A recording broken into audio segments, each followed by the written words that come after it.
ఆంధ్రప్రదేశ్ రాష్ట్రంలో నన్ను ఎగతాళి కూడా చేశారు. ఇంకొడు గొంతులు దొవితే ఇంకొడు గొంతులు దొవుతున్నాడు, కంట్రోల్ ట్రెంచెస్ అంటే దానికి ఎగతాళి చేయడం, చెక్ డ్యాములు అంటే ఆ చెక్ డ్యాములు ఎందుకొని ఎగతాళి చేసిన సందర్భాలు ఉన్నాయి, అటు తెలంగాణలో కానీ ఇటు కానీ.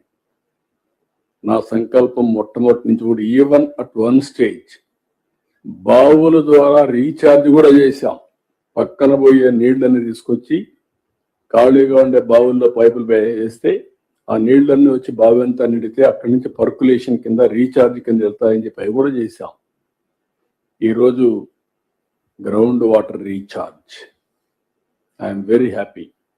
మొన్న సీజన్లో 6.808 మీటర్స్ వచ్చింది. ఈరోజు 4 మీటర్లు నంద్యాల ఉంది. ఈస్ట్ ఏలూరు జిల్లా ఈ ప్రాంతం అంతా కూడా 18 మీటర్లు 17 మీటర్లు ఉంది. ఎంతమ్మా? 16.59 ఉంది. ఈస్ట్ గోదావరి జిల్లా రాజమండ్రి ఆ ప్రాంతంలో దానికి సాయిల్స్ కూడా కారణం 24 మీటర్లు 25 మీటర్లు ఉంది. ఇది డీపెస్ట్. రాయలసీమలో తగ్గింది 6 మీటర్లు 7 మీటర్లకు వచ్చింది. నా కోరిక ఏంటంటే పోస్ట్ మాన్సూన్ +3, ప్రీ మాన్సూన్ -8. ఎప్పుడు కూడా ఈ 5 మీటర్ల వాటరే మనం వాడుకోవాలి.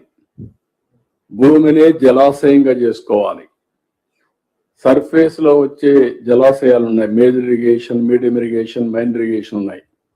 అన్నిట్లో నీళ్లు ఫిలప్ చేయాలి. చెక్ డౌన్ నీళ్లు ఉండాలి. కంట్రోల్ ట్రెంచెస్ అన్ని రిపేర్ చేయాలి. అన్ని చేస్తాం. ఇప్పుడు అది చేసి ఈ రీచ్కి వస్తాం. ఈ సంవత్సరం 94% ఆల్ ఇరిగేషన్ ప్రాజెక్ట్స్ నీళ్లు వచ్చాయి. I'm proud, I'm very happy. అది చూసినప్పుడు ఎంత ఆనందం కలిగిందంటే నాకు నా జన్మ సార్థకమైందని ఫీల్ అయ్యా.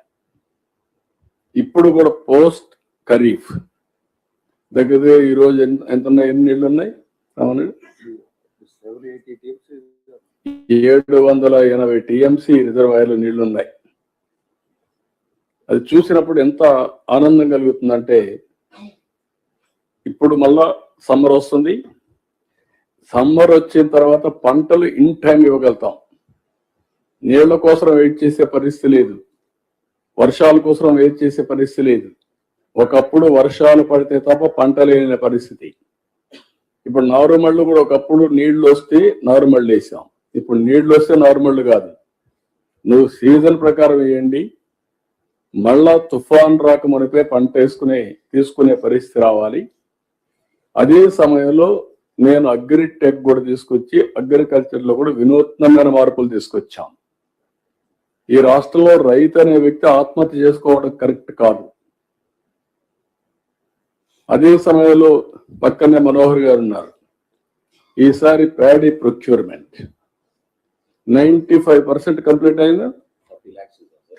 40 lakh మెట్రిక్ టన్ చేశారు. లాస్ట్ ఇయర్ కంటే కూడా 6 లక్షల మెట్రిక్ టన్లు ఎక్కువ చేశారు. 24 hours 48 hours డబ్బులు పే చేశారు. 24 hours మెజారిటీ పే చేశారు. 9,300 కోట్లు పే చేశాం. అంటే ప్రభుత్వాన్ని ఏ విధంగా నడిపిస్తున్నది ఒక ఎగ్జాంపుల్ అన్నమాట. మీకు ఇవన్నీ చేసినప్పుడు ఒక తృప్తి, ఒక ఆనందం ఉంటే ఈరోజు ఇక్కడికి వచ్చినప్పుడు ఓసారి బాధ కలుగుతుంది. ఈ ప్రాజెక్ట్ విషయంలో నేను ఒకటే, పోలవరం అనేది స్టాండ్ అలోన్ కాదు.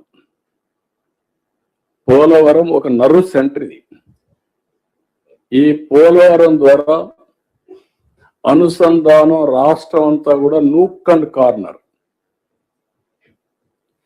అటు వంశధార శ్రీకాకుళంలో మారుమూల గ్రామాల దగ్గర నుంచి ఒక్క కర్నూలు మాత్రం రాదు, కానీ కర్నూలులో కూడా కొన్ని వస్తాయి.